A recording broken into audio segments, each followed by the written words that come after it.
the name of Allah, the most gracious and the most merciful. Assalamu alaikum, may peace be upon you. This is Saad Farooq Khan and we welcome you to the 13th episode of the Book of Light. In this episode, we are going to proceed with the verse 102 from the 3rd chapter of the Holy Quran, which is Surah Imran. No believers fear God as He should be feared. Do not die except as believers. Hold firmly all together the rope of God and be not divided among yourselves. Keep in mind God's favor to you. You were enemies to one another. However, He joined your hearts together. Thanks to His favor, you become brothers. You were too close to the hellfire and He saved you from it. This is how God explains. He signs to you so that you may be guided. There must be some among you calling people to good, commanding what is right and forbidding evil. They will achieve true success. Do not be like those who divided among themselves and differed, even though clear signs had reached them. There is severe punishment for them. On the day of judgment, some faces will be bright and others dark. To those whose faces will be dark, it will be said, "Did you disbelieve after having believed? Now taste the punishment for your unbelief." As to those with bright faces, they will have God's mercy and they will live under it. There are the revelations of God which He recites to you in truth. God does not mean any injustice to anyone in this universe. God's is all that is in the heavens and all that is on earth. All matters will go back to God for decision. O believers, you are the best community evolved for mankind. You command good and forbid evil, and you believe in God. Had the people of the book believed it, it would have been good for them. Among them some are the believers, but most of them are evil. They will not be able to harm you except for a little hurt. If they fight against you, they will show you their backs and they will get no help. Humiliation covers them. Wherever they are protected only when they are under a pledge of protection either from God or from men. They have drawn upon themselves God's wrath. They are covered with humiliation. This because they used to disbelieve in God's signs and killed God's prophets without justice. They used to disobey and cross the limits. All of them are not alike. There is a group among the people of the book who are upright. They recite God's revelation at nights and they prostrate. They believe in God and the last day. They command good and forbid evil. They race towards doing good. They will not be denied their reward of the good actions they do. God knows the pious. As to the unbelievers, their wealth and their children will not help them at all against God. They are the people of the hellfire. They will live in it. What they spend in the life of this world is like a wind with frost that destroys the harvest of those who wrong themselves. God does not wrong them. They wrong themselves. When they do something shameful or wrong themselves, they remember God, seeking His forgiveness. It is God alone who forgives sins. They do not knowingly continue doing wrong. There is forgiveness for them from their Lord, and the gardens beneath which rivers flow. They will live forever in these. What an excellent reward for those who do good. People with many ways of life have passed before you. So travel through the earth and see what was the end of those who rejected the truth. This, the Quran, is a declaration to mankind and a guide and instruction to the pious. Do not lose heart or despair. You will have the upper hand if you are believers. If you have suffered a loss, they, your enemy, have suffered a similar loss. These are the turns of time which God causes among people. Thus God marks out the believers. He takes from among you the martyrs and witness in the cause of truth. God does not love wrongdoers. God's purpose also is to purify the believers and obliterate the unbelievers.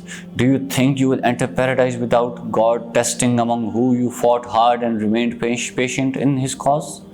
You wished for death in the way of God before you faced it. Now you have seen it with your eyes in the battlefield of Uhud. Muhammad is only a messenger. Before him, many messengers passed. Will you turn back on your heels if he dies or is killed? He who turns back on his heels, he will not harm God at all. God will soon reward those who thank him. No one can die except with God's permission and at the appointed time. He who desires reward in this life, God gives it to him. He who wants reward in the next life, God will give it to him. He will soon reward those who thank him. There were many prophets who fought in God's way, and with them were those who were devoted to God. They did not lose heart over their losses in God's way, nor did they make them weak or surrender. God loves those who remain patient. All that they said was, "O our Lord, forgive our sins and our excesses in our dealings. Keep our feet firm and help us against the unbelievers." So God rewarded them in this world, and there is an excellent reward for them in the next world. God loves those who do good. O believers, if you follow the unbelievers, they will make you turn back on your heels. Then you will be the losers. No, God is your protector. He is the best to help. God will put terror into the hearts of the unbelievers, for they join partners with God, for which He has not sent any authority. Their abode is the hellfire. What a bad place for the wrongdoers. God fulfilled His promises to you. By His permission, you killed the enemy. However, you turned weak and took to quarreling among yourselves and disobeyed the Prophet's command, even after God had shown you what you wished. There were some among you who were after this world, and some after the next world. Then God turned you away from the enemy in order to test you further. God forgave you. He is full of grace towards the believers. Recall when you were fleeing without having even a side glance while the messenger at your back was calling you. God recompensed you with grief upon grief, in order to teach you not to lament over the booty that you had lost and over your suffering. God is aware of all that you do. After this suffering, God sent down the calmness upon you, a sleep which overtook some of you. There was another group concerned only about themselves. They, the hypocrites, had false notions about God, notions of the day of ignorance. They said, "Did we have any say in the matter of the battle?" Say, all decisions rest only with God. They hide in their hearts, which they do not tell you, O Prophet. They say, "If we had any say, we would not have been taken to the killing in the battlefield." Tell them, even if you were inside your homes, those destined to die would have gone to the places of their killing. All this happened so that God may test what is in your breasts and purify what is in your hearts. God knows what is in their breasts. As to those of you who turned their back on the day the two armies met, it was so that Satan made them slip because of some of their lapses. God pardoned them. God is most forgiving, most forbearing. O believers, do not be like the unbelievers who say regarding their brothers who face some suffering while traveling or fighting, "If they had stayed with us, they would not have died or been killed." God makes such thoughts the curse of sorrow and the regret in their hearts. It is God who grants life and death. God sees all that you do. If you are killed in God's way, His forgiveness and mercy are far better than all that the hypocrites amass. Whether you die or you are killed, you will be presented before God. This is God's grace to you, O Prophet, are lenient towards Muslims.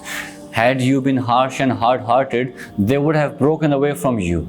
So forgive them and pray for their forgiveness. Consult them in collective affairs. However, when you decide something, have trust in God. God loves those who have trust in Him.